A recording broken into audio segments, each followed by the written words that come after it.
So let's start at the beginning. A few weeks ago, Allpowers themselves got in contact and asked me if I wanted to review this, and I told them I would really like to, and I asked them if they would provide me with a fitting solar panel also, because well, most manufacturers have a solar panel, but they don't give it to you for review purposes, and well, if I use my own panels, it's always slightly different. So 2 weeks later, this thing arrived in a box that would probably make some computer manufacturers envious. I mean, this is high standard. It came with a manual, which is pretty good. Has a lot of information, and it comes with this nice little bag. And the bag includes a set of solar cables, which is very nice because you don't have to go out and find something with the right plug and sometimes wait for it quite a long time. And you get a nice power cable, and yeah, that's it for the power station itself. The solar power panel that they sent me also came with another set of charging cables. I don't know what they are for. I don't have anything that has such a plug, but that's very nice. Also, a standard 3.5 millimeter power jack to solar cable, and they even include a set of adapters. And yeah, I wish I had that thing earlier because, well, it would have prevented a lot of headaches. Also, the power panel is pretty good quality. I really like it. It is rated 100 watts, and I was able to get 100 watts. So, well, perfect as far as I think. Feature-wise, this thing has 600 watts. You have 2 power outlets in the European version. You have a 12 volt 10 amp outlet. You have a light, and you have 2 USB A's and 2 USB C's that can be used at the same time. Also, you get 300 watt hours of lithium ferrophosphate batteries, and I can tell you the charging is adaptive, so you're probably going to get quite a good lifespan out of these batteries. And lastly, we have a wireless charger with up to 15 watts at the top of the device, and all of these turn on when you turn on the 12 volt, the DC output path, and the second path is AC output. And yeah, it just works really intuitive. What I like is there's a dedicated button for turning on the display, and if you hold the button for a couple of seconds, it will completely shut down the power station. That's also a feature that I really like. And when you restart it, it takes about, well, 10 seconds for it to come back up, and then it's ready to go. Yeah. Also, it has a UPS function, so you can charge it through mains, and if your mains goes away, this will take over. And that's also a pretty nice feature. So the whole set is really complete, and I really like it. And you get a lot of stuff that you really need. And once you have this, so if there is a set with the R600 and the solar power panel, you have everything you need. And the solar power panel can charge the power station in 1 day, provided you have enough light. But from a design standpoint, this thing just fits.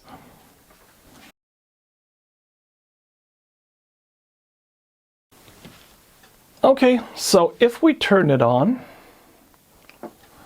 it takes a few seconds to boot, and we can actually see the charge status. We can see the input wattage and output wattage at the same time, so you can discharge it and charge it at the same time, and whatever is left goes into the battery, and if charging is less than the output power, then it will use the input power to power the devices that you're running. The remaining time that you're seeing will vary in days, hours, and minutes, and I found it to be very exact.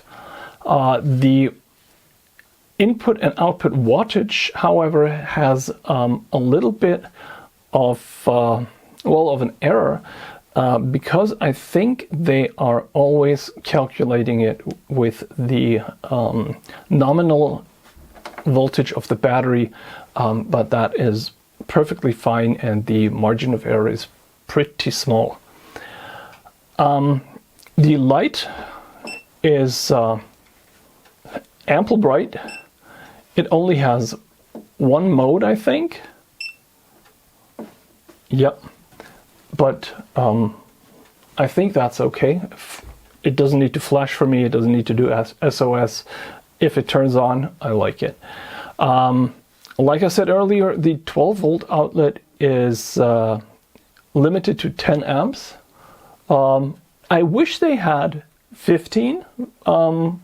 I think these devices could do 15 with the batteries that they have. And we'll come back to that later. Apart from that, there's not a lot to show. The whole charging is done through a side panel, which closes very firmly. And we have a power in, we have a fuse reset, and we have the input for the solar. The solar charge input has an MPPT function, so it actually automatically detects the best nominal voltage for the cell where it has the highest current, and it will keep on working there. Same is of course true for a car battery, for example. Noteworthy is that the solar input can be up to 60 volts, which is a full-size solar cell, and that is very, very nice. I think the charging is limited to 200 watts, but I wasn't actually able to find that out. The manual says it's 220. I was able to push it to around 160, 170, but that was because my solar panel just doesn't do anymore, and I didn't want to push my luck.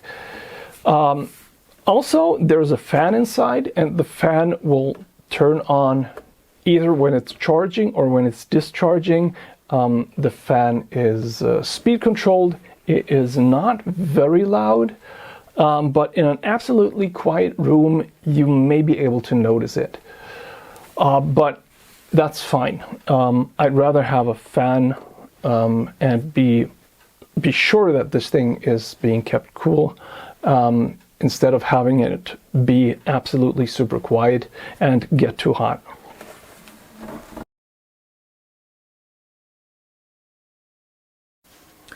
Okay, so let's have a look at some test results from my performance tests. When I got the unit, I emptied it out, I let it sit for a day, and then I charged it, and during that charge it consumed 340 watt hours, and the charge took 1 hour and 32 minutes, which is okay. Also, the charge curve is adaptive, meaning that it starts out charging slowly, then ramps up the current, and when it's almost full, it ramps the current back down. That makes for a good battery lifetime. After that, I connected a 75 watt light bulb to the AC output and let that one run, and it ran for 3.5 hours, and the device output 265 watt hours. And if we take the charge that it took and the amount of power that it delivered, we're getting an efficiency of 78%. And that is respectable. After that, I charged it back up, and once again I got the 340 watt hours and 1 hour and 35 minutes for charging it, which is absolutely consistent. The second test was using the USB-C output with a laptop device, and the laptop consumes between 65 and 40 watts, depending on how long it runs, how hot it gets, what it's doing, things like that. And during this discharge, I was able to get it to run for 6 hours and 45 minutes. And during that time, we got 280 watt hours through USB-C. And once again, the overall efficiency is 80%. And that is a very, very good value. So this is really, really nice. Also, after that test, which ran for such a long time, it actually charged up with 10 watt hours more, and the charging cycle was 1 hour and 39 minutes. No big difference, but the values are really, really, really good. Also, the sine wave is absolutely perfect. The voltage on the AC output is 228 volts, perfect. And the voltages on the USB-C and USB-A are also absolutely spot on. With any device, it's important, don't use power tools at the same time when you're using the USB, because the noise from the power tool will make it over to the USB side, and you can kill hardware that way. I suppose that is most of it from the discharge test. Well, one thing still, I was able to find out that it has an idle consumption of around 5 to 10 watts, depending on if the fan is running or not. A good thing is you can always turn the device off, or it will turn itself off after some time. And that just puts the idle consumption down to almost nothing. That is pretty good.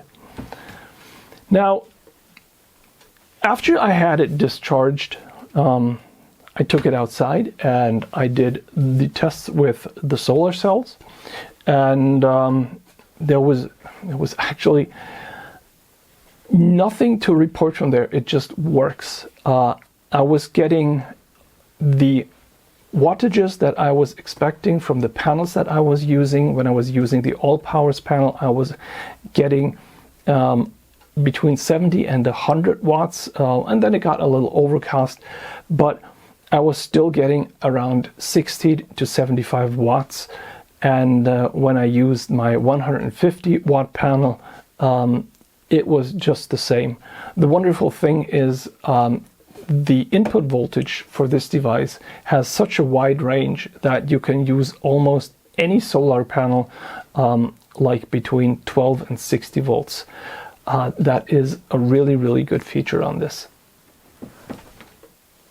Now, feature-wise, the only thing that is basically left is the wireless charger, which is just working, and I don't have any way to really measure that, but you put your mobile phone on there and it charges. Also, the UPS function is pretty much straightforward. If the power goes away, the unit steps in.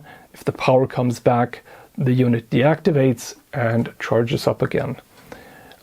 It is that simple.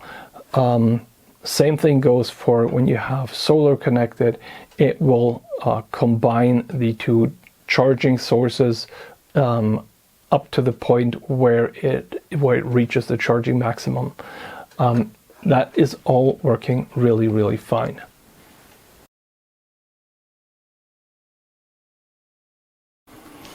So, was there anything that didn't work? Unfortunately, yes. The Allpowers 600 watt device does not pass the diesel heater test because for running a diesel heater off a power station, you basically need 15 amps. I've not yet come across a diesel heater that would work reliably with just 10 amps. It will start it up, but once it gets running, the diesel heater tries to fire up its fan while still running the glow plug, and it will just overload the device and it's going to turn off. Apart from that, whenever I connected anything that was too much power for the power station, it turned off reliably. That was also really, really good.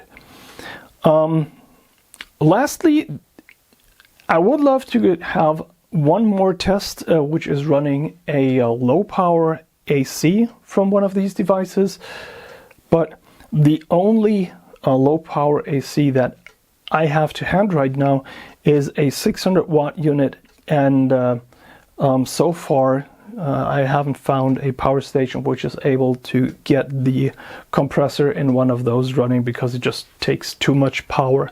And although this thing can output a peak of 1,200 watts, it is not enough to start that device. But that's fine.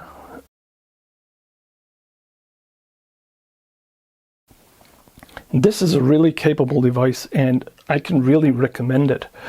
Also, the people from Allpowers appear to be really knowledgeable.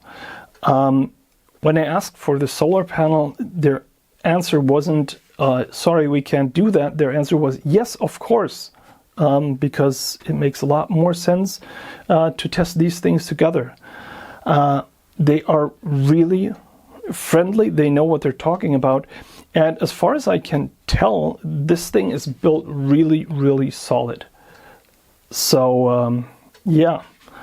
I'm really looking forward to sometime getting something slightly bigger than this that will really run all the devices that you basically need for having like an off-grid cabin or something where you can not only power your devices or power a light, but where you can also power something like a diesel heater or maybe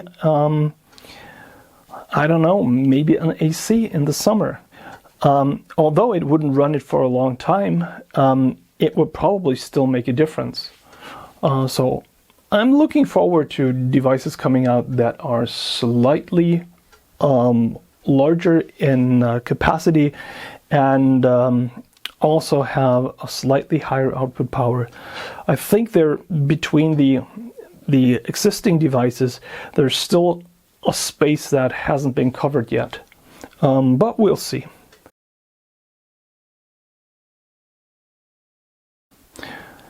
So this was my review of the Allpowers Model R600. I did get this device free from them, but this did not influence any of my review tactics or the tests that I do. At the end of this video, I'm going to leave you with some of the footage of me testing the device, but it's going to be very condensed because it took me forever to do all the tests, because some of the tests I had to do twice just to be sure, and I really want to do a good job at running the tests because it just makes such a difference. If I don't want to have a test that just stands out strangely or is wrong, so I'm trying to do my best here. Thank you very much for watching, and bye-bye.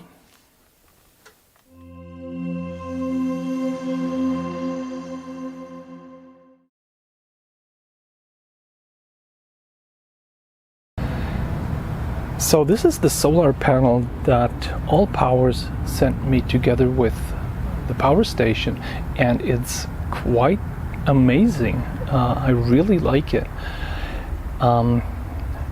It's October and it's a slightly overcast day, but we're still getting 70 watts and more, which is really, really good. Also, and I like that a lot, the solar panel actually comes with all of the cables that you need for every other solar, well, for every other system there is. So together with the cables that come with the power station,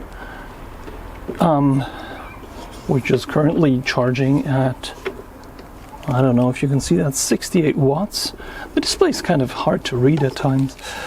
So all of the cables and adapters that come with the power station and the solar cells are everything that you need for any other power station, which is really amazing. And everything is perfectly standard.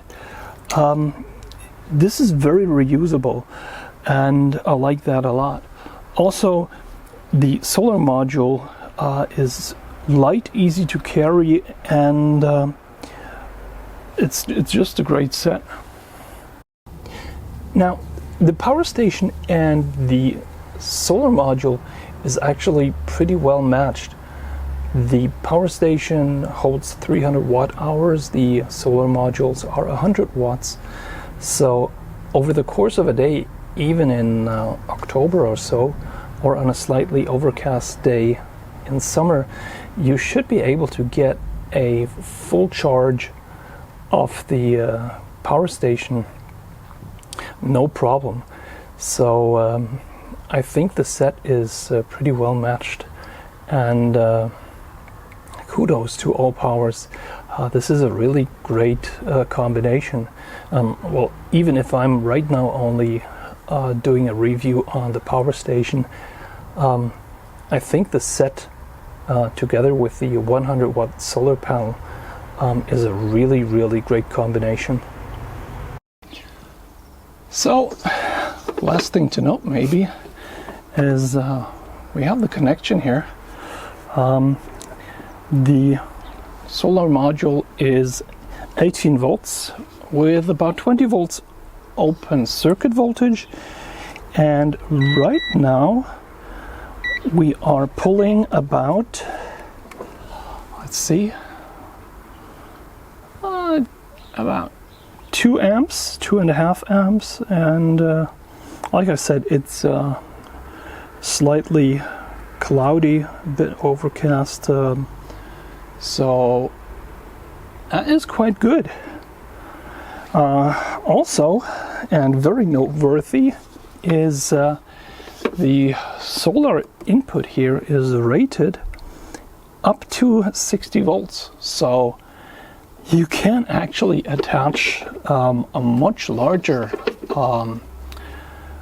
solar module to this power station. Not all of the power stations support that, so it's really, really good. So here we have the same test setup again, just with a 1/3 solar cell. This is also 18 volts, and we're getting 75 watts of charging. So I would say the other panel is pretty efficient too. Yeah, this is one of those small cells that you would put on, I don't know, your outhouse, or maybe something in the woods where you have sun. And yeah, the two work together pretty nicely.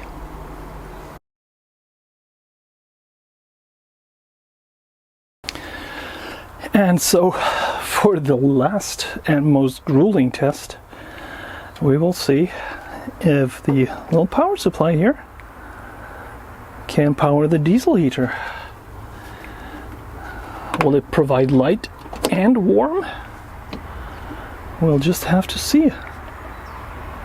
So I think we have 12 volts on the output side? No. What do we need to turn on? Huh. That's cute. That's odd. The diesel heater is not coming on.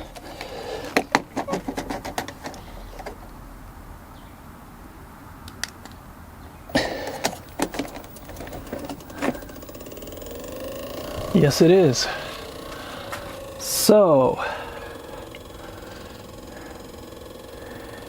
will the power be enough, or will it turn off? You can't see anything, can you?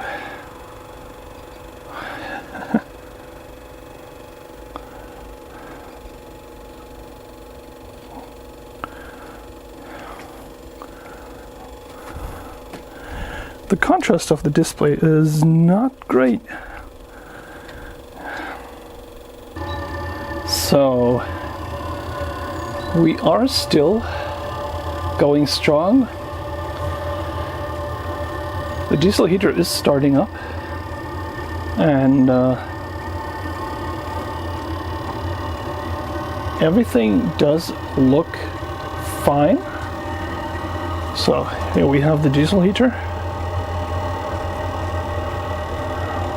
which is yeah, it's turning on. Let's check. Oh yeah, oh yeah. We're getting heat.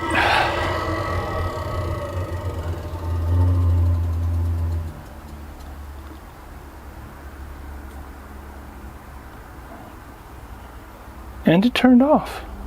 Why? Why did it turn off?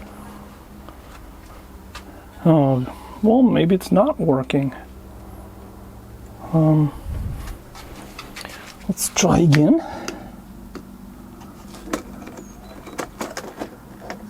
Oh yeah.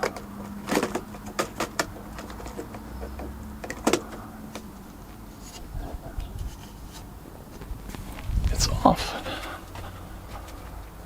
Why is it off?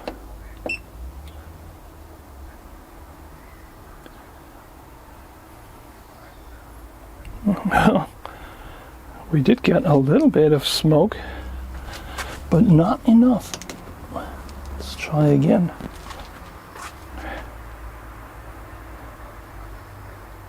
Well, this is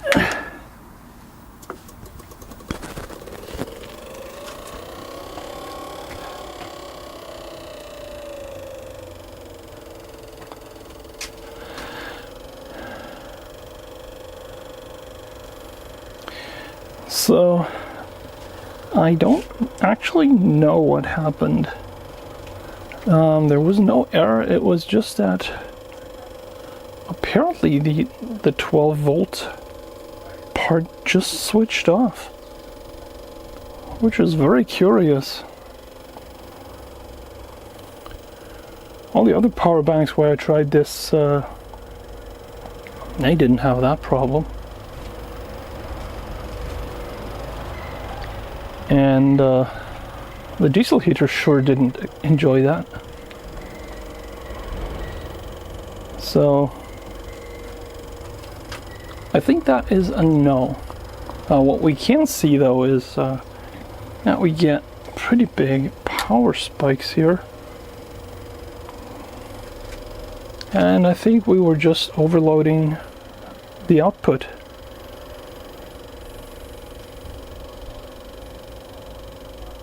Huh. Let's give it another chance. But I don't think that this is going to work.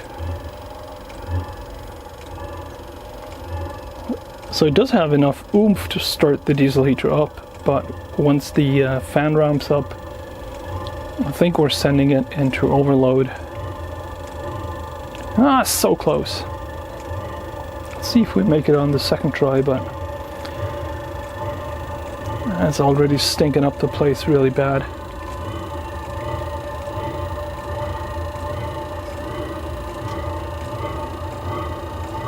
So we have the diesel heater.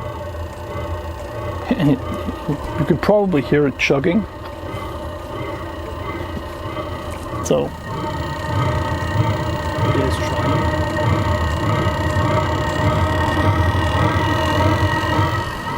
And now it's ramping up the fan. And let's see what happens this time. Nope. It overloaded and it switched off the 12 volt port. Oh, that's too bad.